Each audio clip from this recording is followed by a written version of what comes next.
आपण जे ऐकतो आपण त्यावर थोडा विचार करत असतो काही काळासाठी, पण करतो हे नक्की.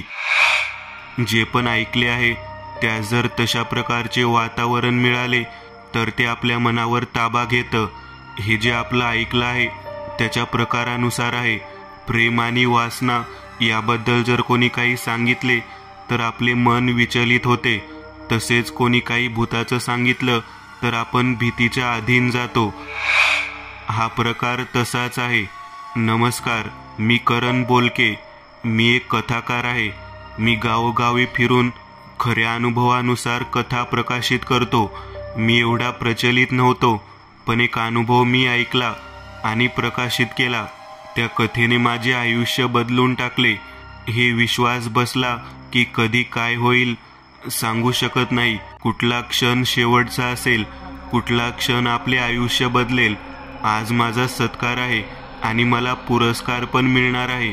पण तुम्ही पत्रकार लोक कसे संतुष्ट होणार म्हणून तुम्ही विचारण्याआधीच मी सांगतो. मी भ्रमण करत असाच कोल्हापूरला पोहोचलो. ज्योतिबा देवाचे दर्शन केले आणि पूर्ण ऐतिहासिक स्थळे बघून वापस माझ्या हॉटेलवर आलो. कारण दुसऱ्या दिवशी मला महालक्ष्मी देवीचे दर्शन करायचे होते. पण त्या दिवशी रात्री झोप येत नव्हती. कारण हॉटेलमध्ये खूप मच्छर चावत होते. झोप येत नव्हती म्हणून मी हॉटेलच्या बाहेर गार्डनमध्ये आलो. हॉटेल तसे डोंगरावरती होते, त्यामुळे गार हवा आणि प्राण्यांचा आवाज येत होता. मी मस्त माझा नोटपॅड घेऊन बसलो, काहीतरी लिहावे म्हणून, पण डोक्यात काही येत नव्हते. इतक्यात माझी नजर थोडी पुढे गेली. तिथे एक इसम बसला होता. त्याच्या एक हातात एक सिगारेट आणि पुढे टेबलवर रमनी भरलेला ग्लास होता आणि तो मस्त निसर्गाचा आस्वाद घेत होता. मी त्याच्या जवळ गेलो. मी म्हणालो, मस्त गार हवा सुटली आहे ना आणि मच्छर पण नाही आहेत. त्याने माझ्यावर एक कटाक्ष टाकला आणि हास्यास्पद उत्तर देत तो म्हणाला, हो ना, अहो मध्ये झोपच येत नाही आहे. मी खूप कंटाळून आलो होतो आणि प्रवास पण खूप झाला होता. पण काय, नशीब कुठे आपले चांगले. हे मच्छर. मी म्हणालो, हो ना, माझं पण तोच विषय आहे. ते जाऊ दे. नमस्कार, मी करण बोलके. करण बोलके? अर, ते लेखक. अरे अरे, तुम्ही तर सगळीकडे झळकत आहेत. खूप भाग्य आमचे. या ना, बसा बसा. घेता का जराशी? थंडी पण वाजणार नाही. रम आहे? नाही धन्यवाद, मी पीत नाही. तरी पण तुमचे खूप खूप आभार. ठीक आहे, निदान बसा तरी. तेवढ्याच मला कंपनी पण होईल, थोड्या गप्पा पण होतील. ठीक आहे, तुम्ही एवढा आग्रह करत आहात तर. आणि मी त्याच्या जवळ बसलो. हो, तो पिला होता, पण म्हणतात ना, पिल्यानंतर सगळं खरं खरं सांगतात. तो पण सांगू लागला, मी एक मिलिटरी ऑफिसर आहे आणि राजस्थानला ड्युटीला असतो. मूळचा कोल्हापूरचा आहे, वगैरे वगैरे. मी जरा कंटाळून विषय बदलण्यासाठी, अंधार खूप झाला आहे ना, वेगळं वाटत आहे जरा, हा ना. तेवढ्यात तो म्हणाला, हो, हा अंधार जसा दिसतो गूढ तसा असतो सुद्धा. एवढे काही लपून असते यामध्ये, काही बघण्यासाठी तर काही अनुभव घेण्यासाठी. तसा मी जरा विचार केला, हा असा का बोलतोय, म्हणजे याने काहीतरी अनुभव घेतला आहे. मी निर्लज्ज एक नंबरचा. कोणी अनुभव सांगितले की मी लगेच नोटपॅड तयार ठेवतो आणि न राहून मी लगेच विचारले, तुम्हाला खूप माहिती आहे यातली? एखादा अनुभव होऊन जाऊ द्या या क्षणी. त्याने जरा शांत झाला आणि तो म्हणाला, अनुभव? या अनुभवामुळे मी आर्मी ऑफिसर बनू शकलो. ऐकायचे आहे तुम्हाला? हो, का नाही. एक आर्मी ऑफिसरच्या जीवनावर आपण एक कथा लिहितोय. हा अभिमान मी कसा वाया घालवेन, तुम्ही सांगा. सर, मी तुम्ही जे सांगत आहेत मी नोट करतो, काळजी करू नका. आणि मग तो सांगू लागला, मी हे 12वीला असेल तेव्हाची गोष्ट आहे. आम्ही काही मित्र खूप अवकाळी. कुठेही जा, काहीही करा, कोणालाही दादागिरी करा, कारण ते वय पण तसेच होते ना. आम्ही कोणालाही घाबरत नसे, कोणालाच नाही. सायकलवर कुठेही जात असायचो, कितीही लांब असू दे. आम्ही जाणार. आमचं टोळकं 4 जणांचं होतं. चौघे एकमेकांशी घट्ट मैत्रीच्या बंधनात बांधलेली. कोणच दुःख सहन होत नसे, पण आनंद मावत नसे. प्रेम करायला पण सगळे पटाईत. आता कॉलेज कुमार म्हटल्यावर काय, प्रेमात पडलो होतो सगळे. मग काय, रोज मज्जा मस्ती, जत्रे जाणे, फोटो काढणे, सोबत आईस्क्रीम खाणे वगैरे, हे सगळे रोज न चुकता होत असे. आम्ही एवढे मग्न झालो होतो, आम्हाला नाही कळले की गावकऱ्यांनी आमच्यावर नजर ठेवली होती. मग आम्ही लपून छपून भेटायचे ठरवले. यावर सगळ्यांनी होकार दिला आणि गावापासून लांब एक देवळात भेटू लागलो. असे रोज करत होतो. तेवढ्यात तो सांगायचा थांबला, कारण मागून आम्हाला हॉटेल मॅनेजर हाक मारत होता. तेवढ्यात तो आर्मी ऑफिसर म्हणाला, काय झालं, एवढा ओरडत आहे तुम्ही? तो म्हणाला, साहेब, खूप रात्र झाली आहे आणि तुम्ही बाहेर बसलात. या ठिकाणी जंगली जनावरे सारखी येत असतात. कृपया करून तुम्ही दोघे आपल्या आपल्या रूममध्ये जा. आता आर्मी ऑफिसर थोडा रागातच बोलला, रूममध्ये बसलो तर मच्छर आम्हाला नीट झोपू देत नाहीत. इतकी तर घाणेरडी सर्व्हिस आहे तुमची. आम्ही बसलो आहे, बसू दे. तो म्हणाला, ठीक आहे साहेब, पण काही विपरीत घडलं तर त्याची जबाबदारी आम्ही नाही घेणार. आर्मी ऑफिसर म्हणाला, ठीक आहे, बघू. परत सांगू लागला, हां, कुठे होतो आपण? मी म्हणालो, तुम्ही सगळे लपून भेटत असत. अरे हां, देवळात ना, असं तो म्हणाला. मी होकार दिला. तर मग आम्ही रोज असंच भेटत असत. एक दिवशी माझे काका मुंबईवरून गावी आले. ते सतत काही ना काही गावी घेऊन येत असत मुंबईवरून. यावेळी त्यांनी माझी आवडती गोष्ट आणली. त्यांनी एक मोटरसायकल आणली होती. मी तिला बघून खुश पण झालो आणि थोडा नाराज पण होतो, कारण ती मोटरसायकल जुनी होती. काकांनी फक्त 6,000 देऊन खरेदी केली होती. तिला लाईट नाही आणि पेट्रोल केव्हा संपेल हे सांगू शकत नाही. ती गाडी खूप कमी ॲव्हरेज देत होती. तरीही आम्ही तिची थोडी डागडुजी केली आणि शेवटी मी ती वापरायला काढली. गावभर घेऊन हिंडत असे, कधी माझी प्रियसी तर कधी मित्र. मी खूप खुश होतो. एक दिवस आम्हाला जर उशीर झाला होता, कारण ते देऊळ जरा गावापासून दूर होते. मी तरी गावात लवकर जात होतो, कारण पहिले गाव माझे लागत होते, पण माझ्या एका मित्राचे गाव जरा लांबच होते. रात्र झाली होती, त्याला उशीर झाला होता. मी त्याला म्हणालो, थांब आजचा दिवस, उद्या जा, माझ्या घरी झोप आजच्या दिवस. तो म्हणाला, नाही रे, घरी जाऊन म्हशीचे दूध काढावे लागते, कारण माझा बाबा आजारी आहे, मला जायला हवं. मी म्हणालो, ठीक आहे, मी तुला सोडतो गाडीवर. तो बोलला, ठीक आहे. मग मी आणि माझा एक मित्र आणि तो, आम्ही तिघे निघालो आणि मुलींना घरी पाठवले. त्याचे गाव जरा डोंगरात होते, त्यामुळे वाट पण नागमोडी होती. घनदाट झाडी आणि वळण पण असे की पुढे काय होईल ते सांगू शकत नाही. आणि त्यात गाडीला हेडलाईट कमी. आम्ही सावकाश जात होतो. माझा दुसरा मित्र म्हणाला, इतका वेळ झाला, या वाटेवर आपण तिघे आहोत, कोणीही नाही, एक पण गाडी आली नाही. त्यात एक दुसरा मित्र म्हणाला, आता रात्री आमच्या गावाला कोण येत नाही आणि आमच्या गावातून कोणी जात नाही. मी विचारलं का? तो काहीच बोलला नाही आणि त्याच्या गावची येस आली. तो म्हणाला, थांब इथं. तो उतरला. आम्ही म्हणालो, ये मग उद्या शाळेत. तो म्हणाला, हो, आणि सोबत म्हणाला, हे बघ, जाताना सावकाश पण जलद गतीने जा, कुठेही थांबू नका. आणि वाटेत एकदम रस्त्यावर रानमांजर दिसले तर अजिबात थांबू नका. आवाज येऊ लागले तर मागे वळून पाहू नका. कोणीही मागे लागले तर कशी पण करून गाव येस गाठ. आम्ही निघालो. रस्ता एकदम सुनसान, कोणीही येणारं जाणारं नाही. काय करावे कळत नव्हते.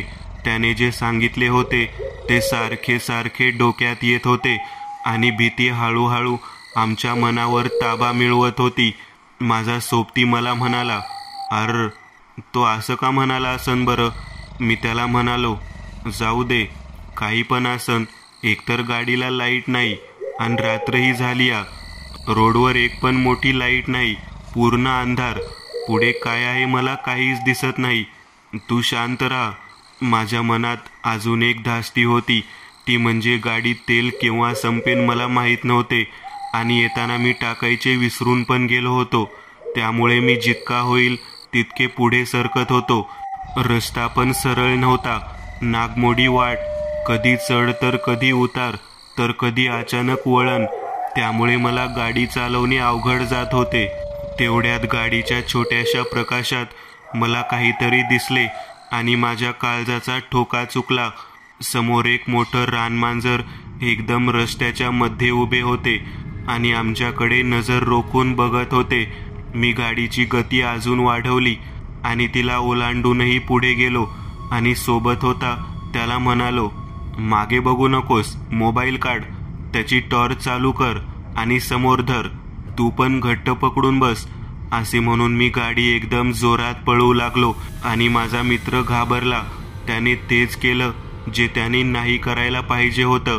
त्याने मागे बघितलं आणि त्याचं शरीर जणू थंड झाले. त्याची वाचा बंद झाली. मी म्हणतोय त्याला, अरे टॉर्च नीट धर, मला दिसत नाही आहे, तू काय करत आहेस? तो एक ना दोन गप्प एकदम, कारण त्याने तिला बघितले होते. जेव्हा त्याने मागे बघितले तर ते रानमांजर गाडीच्या मागे पळत होते आणि त्या मांजराच्या सोबत एक भयानक आजी विकराळ अशी आकृती सोबत धावत होती. जसे की माझ्या मित्राने मागे बघितले होते तितक्याच क्षणी त्याला चालत्या गाडीवरून उचलून घेतले आणि तो बघता क्षणी गायब झाला. मी एक आर्त किंचाळी दिली, राहुल, पण तो आता गेला होता. तिने त्याला घेऊन गेली होती. मी आता एकटाच होतो. मी मागे बघितले नव्हते, पण मला आभास झाला होता की राहुल गाडीवर नाही आहे आणि त्याचा मोबाईल पण पडला.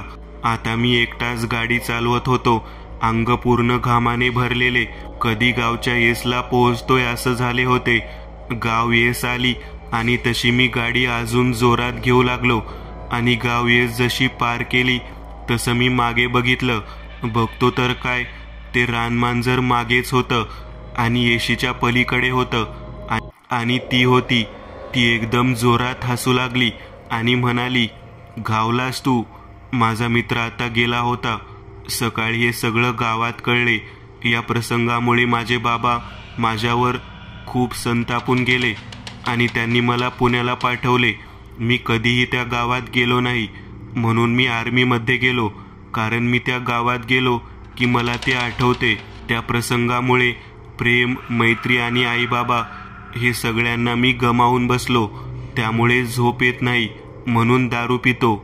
आणखी काय करू? एवढे बोलून तो थांबला. दुसरा अनुभव, धागा. आज माझा वाढदिवस आहे.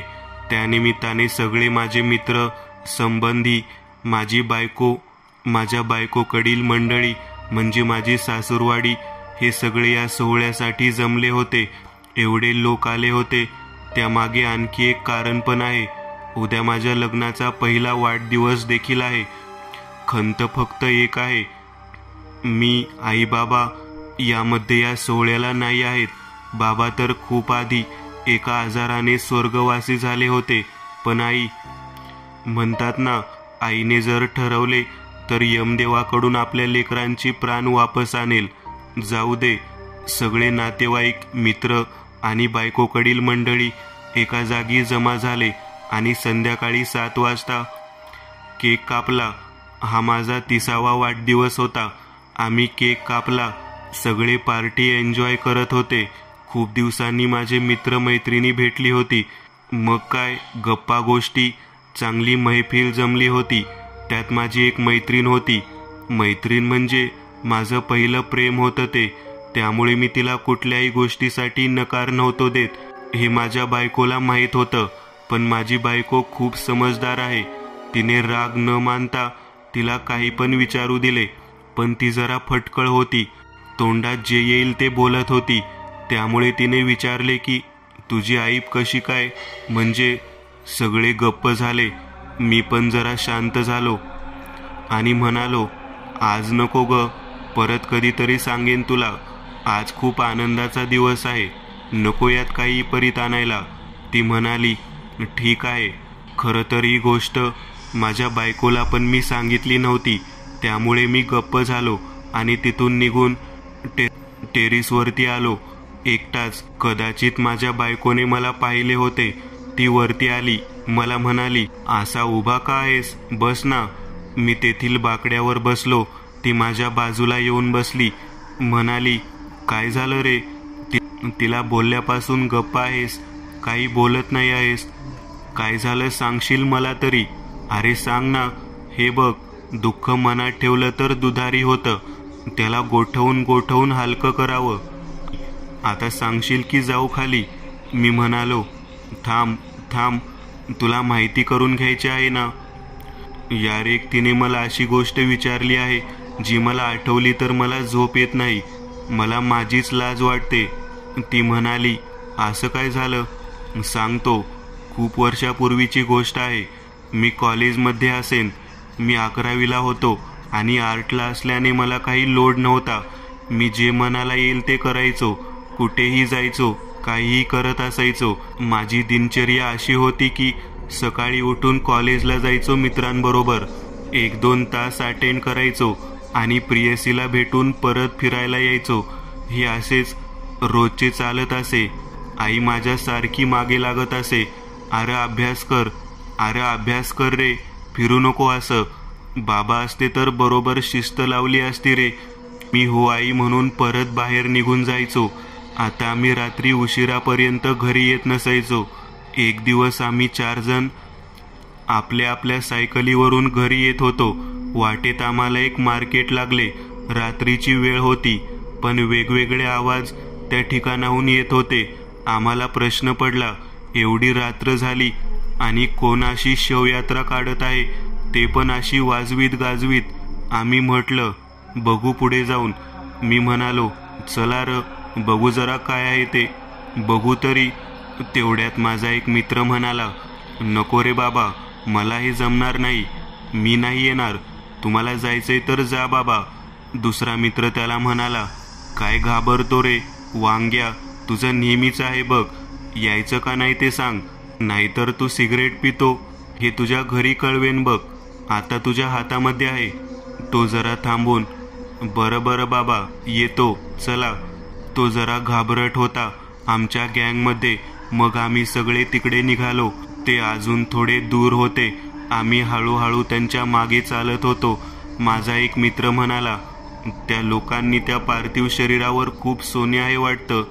ते आपल्याला भेटल्यावर सगळे थोडा वेळ शांत झाले. कोणीही काही म्हटले नाही. त्यात माझा एक मित्र म्हणाला, ठीक आहे, बघू काय होतं ते, प्रयत्न करू. दुसरा मित्र म्हणाला, अरे ही किन्नर लोकांची शवयात्रा आहे, त्यांचा कुठल्याही गोष्टीस हात लावू नका, नाहीतर खूप मोठा अनर्थ होईल. माझा एक मित्र म्हणाला, तू गप रे, चला रे. आम्ही थोडं पुढे गेलो आणि एका झाडाच्या मागे लपलो. ते लोक नाचत होते. काहीतरी वाद्याचा आवाज येत होता. काय वाजवत होते मला आठवत नाही. हे सगळं चालू होतं. त्यांनी त्यांचं सगळं काही उरकून घेतलं आणि तेथून निघून गेले. थोडा वेळ झाला. आम्ही सगळे त्या ठिकाणी गेलो आणि सोने वगैरे काही सापडते का या असे सगळे चाचपू लागलो, पण कोणाला काही सापडले नाही. त्या ठिकाणी कोणीही नव्हते, फक्त आम्ही 3-4 आणि आमच्या समोर एक पुरलेलं पार्थिव. थोडा वेळ झाला आम्हाला काही मिळाले नाही, त्यामुळे आम्ही सगळे जरा निराश झालो होतो. तेवढ्यात जोराचे वारे सुटले. सगळीकडे धूळ आणि कचरा उडत होता. त्यात एक मोठी वावटळ आली. मला ती वावटळ दिसली म्हणून मी ओरडत सगळ्यांना म्हणालो, पळ काढा, काहीतरी धरून बसा, वावटळ येत आहे. पण काय फायदा, त्या वावटळीत आम्ही सगळे घुसपटून गेलो. थोड्या वेळाने सगळे शांत झाले. आम्ही सगळेही ठीक होतो. कोणाला काही इजा झाली नव्हती. सगळ्यांनी आपली आपली सायकल घेतली आणि घराकडे निघालो. सगळे शांत होतो. कोणीही कोणाला काहीच बोलले नाही. सगळ्यांना फक्त एकच सुचत होतं, कधी मी आईबाबांना भेट घेतो. आणि सगळे घरी आले. वातावरण जर शांतच होतं. आई मला म्हणाली, एवढा वेळ कुठे होता रे, जेवण नाही काय नाही, हे तुझं तोंड लाल का झालं आहे? मी जरा हैराण होऊन, लाल झालं आहे कसं काय? आणि मी बाथरूममध्ये जाऊन आरशात बघितले तर तोंड सगळं कुंकवाने भरलं होतं. मी ते साफ केलं आणि कोणाला काही न बोलता झोपी गेलो. सकाळी उठून कॉलेजला गेलो. कॅन्टीनमध्ये नाश्ता करण्यासाठी जमा झाला. कोणी काही विषय काढला नाही, पण तसे सगळे शांत होते. मी म्हणालो, घरी ओरडले का रे? बाकी सगळ्यांनी होकार दिला आणि मला एकाने विचारले, तुझे तोंड लाल झाले होते का? मी हो म्हणालो. तसे ते पण हामी भरली. ते सगळे म्हणाले, आमचं पण कलर लाल होता काल रात्री. नंतर सगळ्यांनी नाश्ता केला आणि आपल्या आपल्या क्लासमध्ये गेले. टी ब्रेक झालं. सगळे आपली आपली कामे करायला बाहेर आली. मी मात्र ग्रंथालय गाडले. माझे कशातच मन लागत नव्हते, म्हणून एकटाच ग्रंथालयात गेलो. तिथे पण कोणीही नव्हते, मी एकटाच होतो.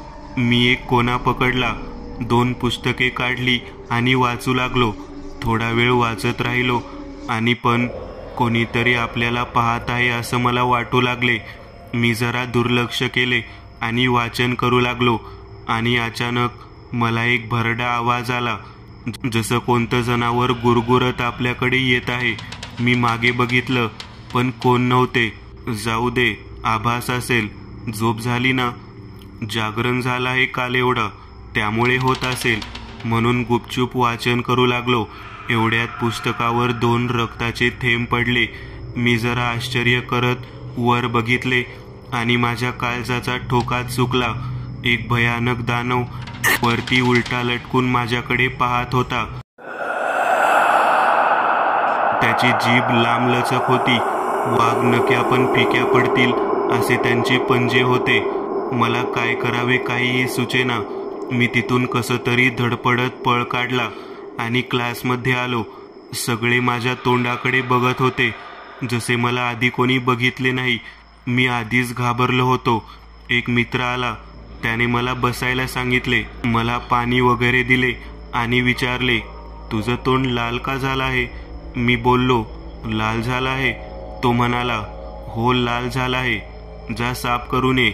मी लगेच बाथरूममध्ये गेलो आणि आरशात पाहिले तर माझे तोंड तसेच झाले होते जसे पहिल्या दिवशी होते. मी ते पटकन साफ केले आणि घरी गेलो. हे असेच अनुभव माझ्या सगळ्या मित्रांना हळूहळू येऊ लागले आणि त्या सगळ्यांनी त्याला बघितले होते. काही दिवसांनी एक पाठोपाठ सगळे आजारी पडू लागले.